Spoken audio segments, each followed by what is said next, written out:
Alright boys, welcome back to another video. Knicks Daily here. Today we're going to be talking about the Summer League. Last game we unfortunately did lose. This game we unfortunately did lose. But this was actually a very encouraging sign because what we're focused on is our rookies continuing to develop and improve night in and night out.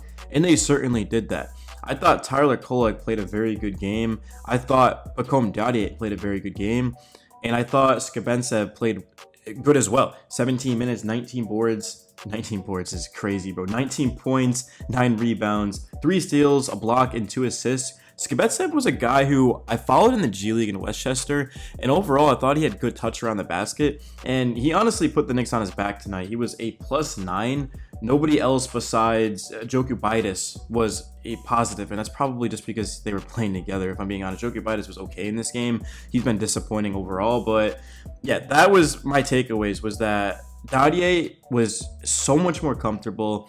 Kolek, again, just did what he did last game, but he did shoot 0 of 5 from 3, which was disappointing, but I'm not concerned about Kolek's three-point shooting. I know he can make them. I'm more concerned about his playmaking ability because that's going to be his role for the Knicks, right? He's not going to be starting over Jalen Brunson, assuming he's healthy, so we need him to run the second unit off the bench. That's what I'm focused on. The Knicks have plenty of shooting around him.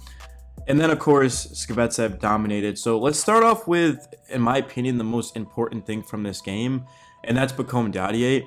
He was taken 25th overall by the Knicks because they saw him as a guy that could develop into a very special player. He was raw. His defense, his handle, I didn't think he was the best rebounder. Playing against grown men 18 is very difficult, but I didn't think he did a good job rebounding. But he completely threw that out the window in this game. Goes out there and gets 8 rebounds. He was attacking the glass. There was a couple of boards that he got his hands on but didn't secure. So he did a great job in this game. 4 of 13 from the field, 2 of 7 from 3. If you just looked at the box score, you're probably disappointed. But from somebody who watched the game, or if you guys watched the game as well, yeah, this was actually a very encouraging sign because Dadier got to his spots. He just didn't make them. He also had a couple of looks where he was spotting up and he got rid of it quickly. That's something we talked about with Dadier, is he's got a high release. It's very difficult to block, nearly impossible to block, and it's quick.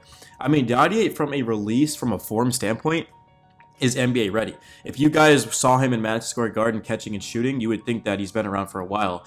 The problem is that he's not ready to do that. Even when he's wide open, you could tell that he's still kind of developing and working on it and getting into rhythm. I do think there's a big Summer League game ahead of him. I wouldn't be surprised if tomorrow the guy drops 20 and 10. He has that type of potential. He's just young. So we're going to see flashes. We're going to see disappointments. But we don't need him on the Knicks this season or really even the next couple of seasons. So he's going to be able to develop into a good player without having a lot of pressure. Jacob Toppin was quiet in this game. He got off to a quick start. He had a steal, 5 points, a couple of rebounds, and then just we didn't hear from him the rest of the game. Maybe that was because the Knicks wanted to get other guys involved. But if Toppin ended up playing more, oh, sorry, I completely forgot that Toppin was a +3, so to correct myself right there. But yeah, Toppin, if he played more, we probably win this game, but he didn't. So I don't know why he didn't, but there's definitely a reason, obviously, to that. But and then Hook Porty, 23 minutes, 4 points, 6 boards, 2 assists, was a -16. Hook Porty, he's basically a guy who's got good size and strength and length to him. But in terms of his skill set, you could tell it's there, but it's just not developed, man. It's similar to Dadier. It's just extremely raw. And he certainly hasn't helped the Knicks in these Summer League games. I'm not saying he won't in the future, but he has been disappointing in my opinion. But again, he was the last pick of the second round, so I can't really expect much out of him. Hopefully, he can just continue to improve. Tyler Kolek, again, man, was 3 of 8 from the field. He didn't score until the fourth quarter. Missed all 5 of his threes, but he had 7 assists. I thought Kolek played well. Again, we can look at the box score and be like, Kolek was disappointing. But from the eye test, from watching the game, Kolek set up a lot of guys for wide open shots. He always made the right read. And that's the biggest thing for a young guard is, okay, maybe you turned it over, but you knew where to go with the ball. You just couldn't get it there where you had to, right? So that's kind of my thing with Kolek is I've been impressed with him. He showed me enough in these 2 games to where I think he should play for the Knicks actual team, but not like 20 minutes, but I think 9-10 minutes I think would be enough to keep Brunson fresh. And even Miles McBride, I mean, they could move him at the 2 and put Kolek at the 1, and they could run Kolek and McBride. That would be kind of fun. So, yeah, that's what I'm looking forward to. I don't want to see Brunson playing 36, 37 minutes a night because we know the amount of pressure that he has, not even just in playing in Madison Square Garden, but the amount of pressure that he has puts on his body. He's a smaller guard, being asked to do a lot. So I do think that, yes, we should use Kolek in the regular season, even with campaign, and I stand on that. I think that's why the Knicks brought in campaign, was so they didn't have to get Kolek's production right away. They could kind of ease him in. But Dwayne Washington, 7 of 12 from the field. He had 21 points. Very good game for Washington. You could tell he gets to his spots. He's just much better than basically everyone else out there. The problem with Washington is that he's just a scorer, right? I mean, he had 1 assist. I think last game, I don't even think he had an assist.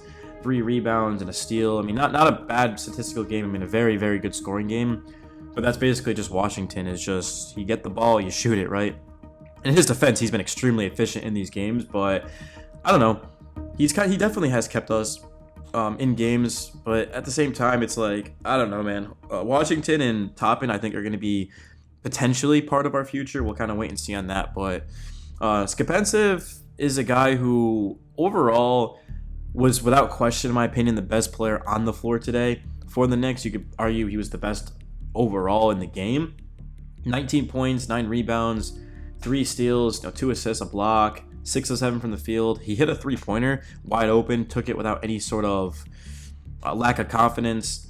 And again, he hit a couple of mid-ranges as well. There was one, I mean, I'm nitpicking, but there was this one play where he had a wide open mid-range and he tried to put it on the deck and get to the hoop and turned it over. That's why, as a big man, you've got to be able to just walk into those mid-ranges and knock them down. And Skapencev learned his lesson because, again, he took that 3 instead of trying to go in and do too much. Yeah, so in terms of him making the roster, I mean, if he continues to do this the rest of the Summer League, I think we have like 2 games left. So what do we play, Wednesday and Friday, and then that's going to do it. If he does this again the next 2 games, I think the Knicks legitimately would look at him. But even if they do, I mean, are they going to use him over Precious? Are they going to use him over a guy like a Nick Richards, or signing a Daniel Tice if he's still available? Maybe a JaVale McGee? Probably not. And then in terms of Ball, he was kind of quiet in this game. Defensively, we know what he brings. He had 3 steals, which is amazing, and a block. 8 point. I'm not gonna say he was quiet, but I don't know, man. A lot of it's just frustration, because to this point, when Ball even came in the game, I was pissed off because we were up 17 in the first quarter, and then we were embarrassed in the second quarter. Was one of the most embarrassing quarters that I've seen of the Knicks. And I know it's Summer League, but still, it was just, we couldn't even get to the hoop, dude. It was just turnover after turnover. And look at this. Look at the Nets, right? There was a player with 7 steals. What's his name? Gilliard.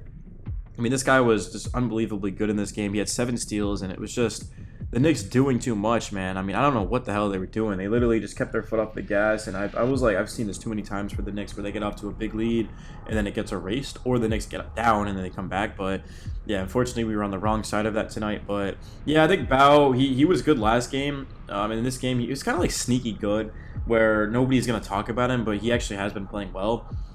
But yeah, I like his energy and what he brings. It's just like a lot of these guys have no chance to make the roster. Like Bao could have average 5 steals and he's still not making it. So that's like the thing is, I'm just hoping he gets a chance, right? I don't know if he's with our G League team or what, but he's a guy that if he keeps developing, I mean, with that defense, I mean, you're a good defender, it will get you in the NBA. I mean, we know Miles McBride, before he developed into a lethal 3-point shooter, was still a guy who was on the roster that's occasionally saw minutes just because of his defense, and there's value to that as well. Noel, I believe it's Noel. I don't even remember him playing, bro, to be honest with you. Kennedy, I know, hit a couple of threes, 204. And yeah, that's pretty much it.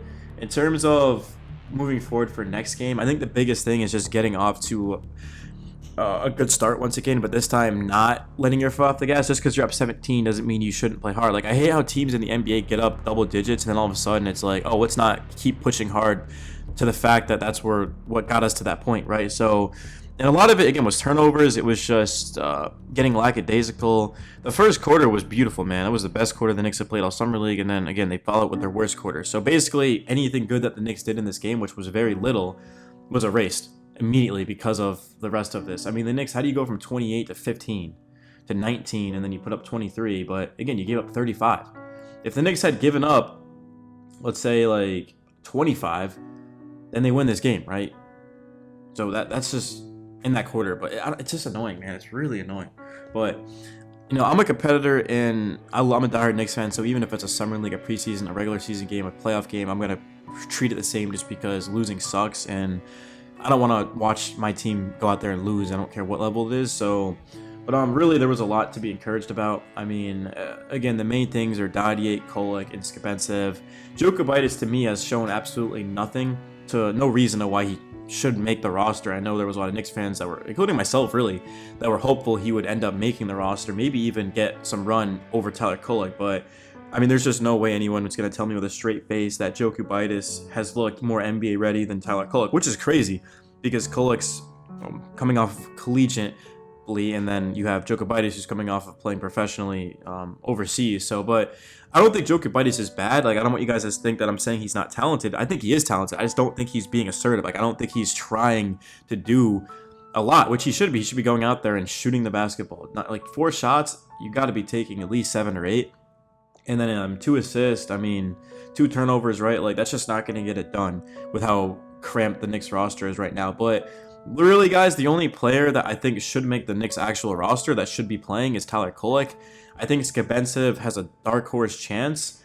And outside of that, I don't think anyone has a chance, right? I mean, of course, there's some two-ways and there's guys in our G League. But in terms of playing for the New York Knicks roster on opening night, I mean, I don't even think Kolek is necessarily ready to do that, to come off the bench and just run our second unit, but I do think that he's ready to be on the bench and just learn the ropes and then get him out there maybe if we're down a lot or if we're up big and just get him some run, and then maybe in the second quarter in a game where it's close, we bring him in, just ease him in slowly. But the biggest thing is just not putting pressure on these kids' shoulders, because even though he's 23, I mean, that's extremely young for an NBA player. I mean, nowadays you see 18-year-olds in the NBA, so maybe it's not that young, but I mean, it's still a rookie, and when you're on a team that's expected to win at minimum 50 games next season, you cannot be messing around. You can't be that's why Jericho Sims, I don't think it's going to be too valuable for the Knicks, because yeah, he's on the roster, but is he going to play, right?